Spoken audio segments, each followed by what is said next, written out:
आज हमारे सामने है आर्थिक सर्वेक्षण 2025-26।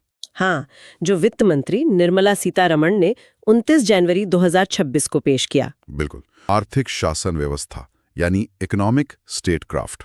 इकोनॉमिक स्टेटक्राफ्ट ये शब्द सुनने में थोड़ा भारी लगता है, पर इसका मतलब बहुत सीधा है। जैसे? आप इसे एक शतरंज के खेल जैसा समझ सकते हैं, जहां आप अपने आर्थिक मोहरों जैसे व्यापार, निवेश और तकनीक का इस्तेमाल करते हैं। अच्छा। ताकि आप दुनिया में अपने रणनीतिक लक्ष्य हासिल कर सकें। ये सिर्फ पैसा कमाना नहीं है, बल्कि पैसे और आर्थिक ताकत का इस्तेमाल करके वैश्विक मंच पर अपनी स्थिति मजबूत करना है। तो आज हम यही देखने वाले हैं कि सर्वे के पन्नों में छिपे आंकड़े इस बड़ी तस्वीर से कैसे जुड़ते हैं। एग्जैक्टली। तो हमारा मिशन साफ है, इन सैकड़ों पन्नों के सर्वे में से वो सबसे जरूरी बातें निकालना जो हमें ये समझने में मदद करें कि भारत की अर्थव्यवस्था कहाँ जा रही है और क्यों। चलिए शुरू करते हैं। तो चलिए सबसे पहले हेडलाइन नंबरों से शुरू करते हैं।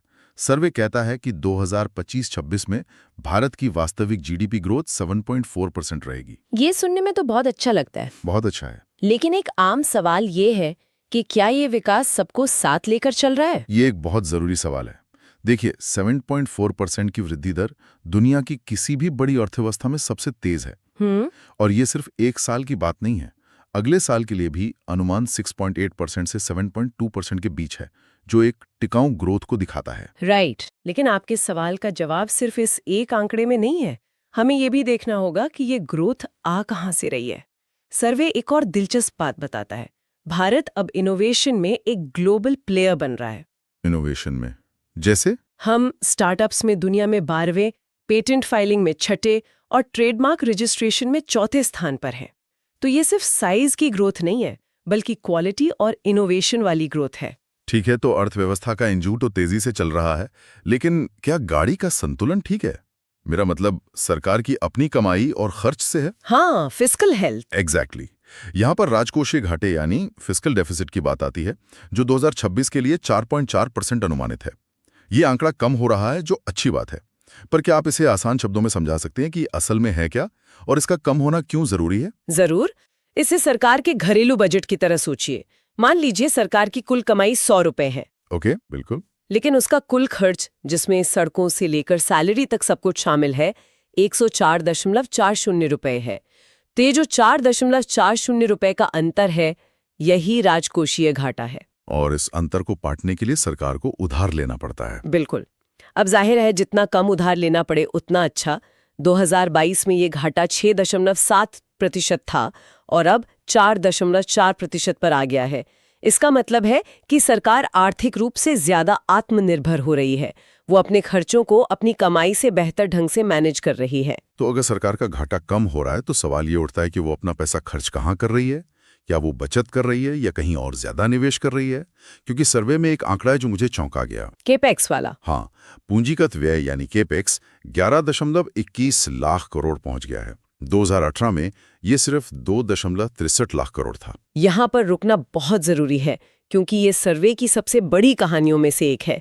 ये 4 गुना से भी ज्यादा का उछाल सिर्फ एक आंकड़ा नहीं है, ये एक रणनीतिक बदलाव है। एक स्ट्रैटेजिक शिफ्ट। हाँ, इसे ऐसे समझिए, सरकार के पास खर्च करने के 2 रास्ते हैं। एक है राजस्व व्यय, जैसे सब्सिडी, पेंशन, वेतन। ये जरूरी है, लेकिन इससे कोई नई संपत्ति नहीं बनती। ओके, ये तो हो गया रोज का खर्चा। सही। दूसरा रास्ता है पूंजीगत व्यय या केपेक्स, यानी सड़कें, बंदरगाह, रेलवे, एयरपोर्ट बनाना। सालों तक हमारा ज्यादा जोर पहले रास्ते पर था। और अब ये बदल रहा है। बिल्कुल। अब सरकार ये दांव लगा रही है कि स्टील, सीमेंट और श्रम लगाकर जो सड़कें और बंदरगाह बनेंगे, उनसे जो रोजगार और आर्थिक गति पैदा होगी, वो सीधे सब्सिडी देने से कहीं ज्यादा टिकाऊ होगी। तो ये है इकोनॉमिक स्टेटक्राफ्ट का एक क्लासिक उदाहरण। एकदम सही। भविष्य के विकास के लिए आज के संसाधनों का रणनीतिक इस्तेमाल। आप जो सड़कें बनते देख रहे हैं, जो नए एयरपोर्ट खुल रहे हैं, वो इसी 11.21 लाख करोड़ का नतीजा है। ये तो हुई सरकार के खर्च की बात। अब थोड़ा बाजार की नब्ज टटोलते हैं। सर्वे में एक नए प्रतिभूति बाजार संहिता 2025 यानी सिक्योरिटीज मार्केट कोड का जिक्र है। लेकिन हमारे कानून मतलब वो पुराने जमाने के थे। सोचिए, 1956 में जब एक कानून बना था, तब कोई डीमैट अकाउंट नहीं था, कोई ऑनलाइन ट्रेडिंग नहीं थी। सही बात है। आज हमारा इक्विटी मार्केट कैप हमारी जीडीपी का 130% हो गया है, मतलब बाजार अर्थव्यवस्था से भी बड़ा हो गया है। ऐसे में आपको एक आधुनिक, सरल और एकीकृत कानून चाहिए।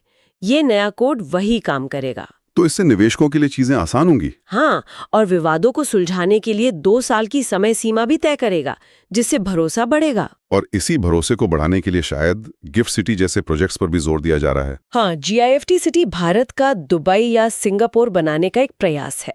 एक ऐसा अंतर्राष्ट्रीय वित्तीय केंद्र जहां से दुनिया भर की कंपनियां भारत में और भारत से बाहर आसानी से कारोबार कर सकती हैं।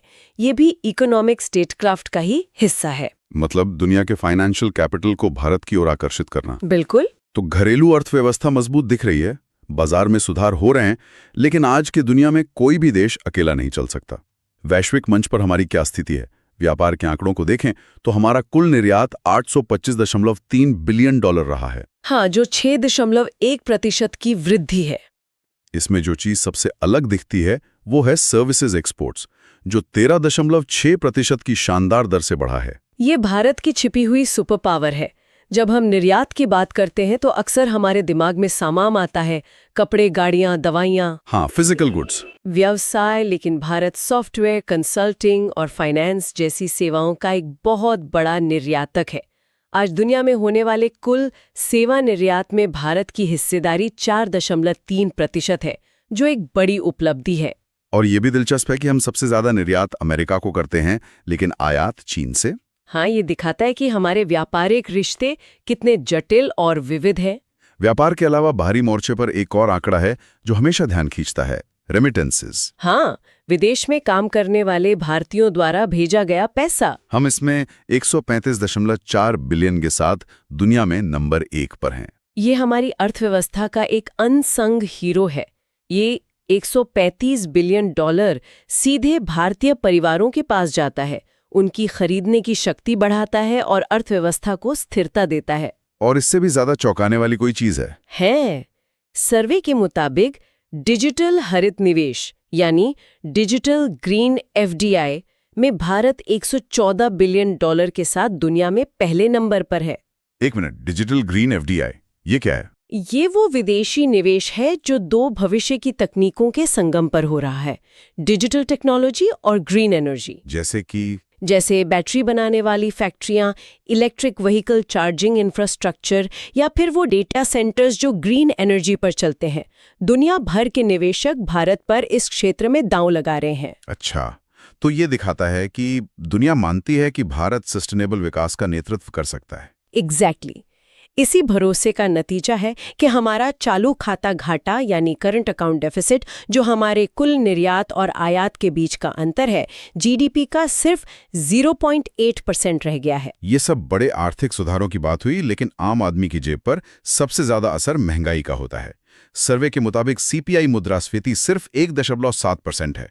ये तो काफी कम है। बहुत कम है, खासकर जब आप दूसरे उभरते बाजारों को देखती हैं जहां महंगाई दर बहुत ज्यादा है। इसका मतलब है कि चीजों की कीमतें स्थिर हैं, जो आम लोगों के लिए एक बड़ी राहत है। और ये स्थिरता सिर्फ महंगाई में नहीं है, लगातार कम हो रहा है। चलिए अब उन चीजों पर आते हैं जिन्हें हम देख और छू सकते हैं। सड़कें, रेलवे, एयरपोर्ट।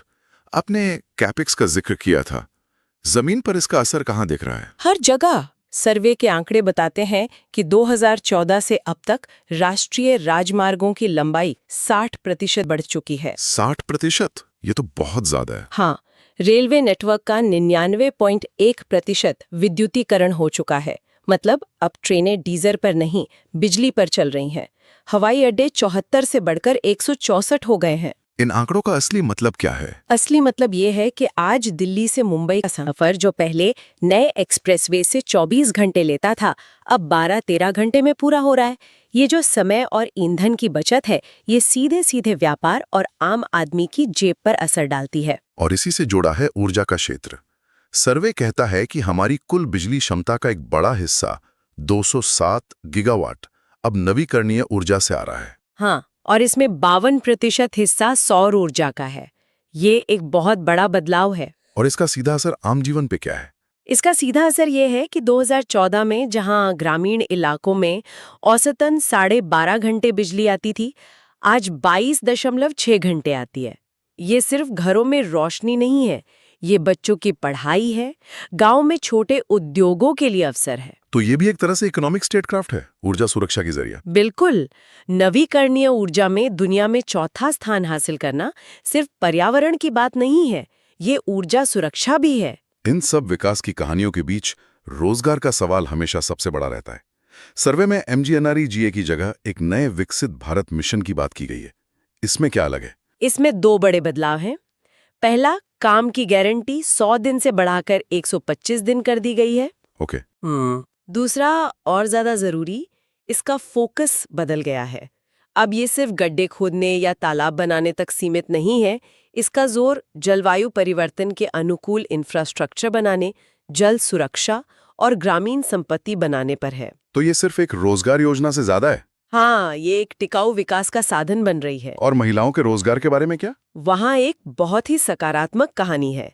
महिला श्रम भागीदारी यानी women's participation in the workforce बढ़कर 41.7% हो गई है और महिला बेरोजगारी दर सिर्फ 3.2% है। ये तो वाकई बहुत अच्छा रुझान है। हाँ, ये दिखाता है कि आर्थिक विकास के अवसर अब महिलाओं तक भी पहुंच रहे हैं। इसके साथ ही भारत में 890 जेन AI स्टार्टअप्स का होना भविष्य के रोजगार की एक नई तस्वीर दिखाता है। और अंत में उस नींव की बात करते हैं जिस पर ये सब टिका है, हमारे लोग। भारत की सबसे बड़ी ताकत उसकी युवा आबादी को कहा जाता है। 2031 तक हमारी 64.9% आबादी काम करने की उम्र में होगी। ये हमारा डेमोग्राफिक डिविडेंड है और हम अभी इसके शिखर पर हैं। और ये एक बड़ा अवसर है। बिल्कुल, लेकिन सर्वे एक और कहानी बताता है जो उतनी ही महत्वपूर्ण है। गरीबी में भारी गिरावट। 2005-6 में भारत की 55% से ज्यादा आबादी बहुआयामी गरीबी में थी। 55% से ज्यादा? हाँ, और 2022-23 में ये आंकड़ा घटकर सिर्फ 11.28% रह गया है। ये मानव विकास के इतिहास की सबसे तेज गिरावटों में से एक है। और इसका श्रेय कैसे जाता है? इसका श्रेय जनधन खाते, जल जीवन मिशन और सभी के लिए बीमा जैसी योजनाओं को जाता है, जिन्होंने लोगों को एक सुरक्षा कवच दिया है। तो इस पूरे विश्लेषण का सार क्या है, अगर हमें एक लाइन में बताना हो? सार ये है कि ये सर्वे एक ऐसी अर्थव्यवस्था की तस्वीर पेश करता है जो न केवल 7% से ज्यादा की दर से तेजी से बढ़ रही है, बल्कि अपनी आर्थिक ताकत का इस्तेमाल बहुत सोच समझकर रणनीतिक रूप से कर रही है, चाहे वो भविष्य के लिए इंफ्रास्ट्रक्चर बनाना हो, दुनिया से ग्रीन FDI आकर्षित करना हो या वैश्विक सेवा बाजार में अपनी जगह बनानी हो। तो ये आर्थिक शासन व्यवस्था यानी इकोनॉमिक स्टेटक्राफ्ट के विचार को एक्शन में दिखाता है। एकदम सही।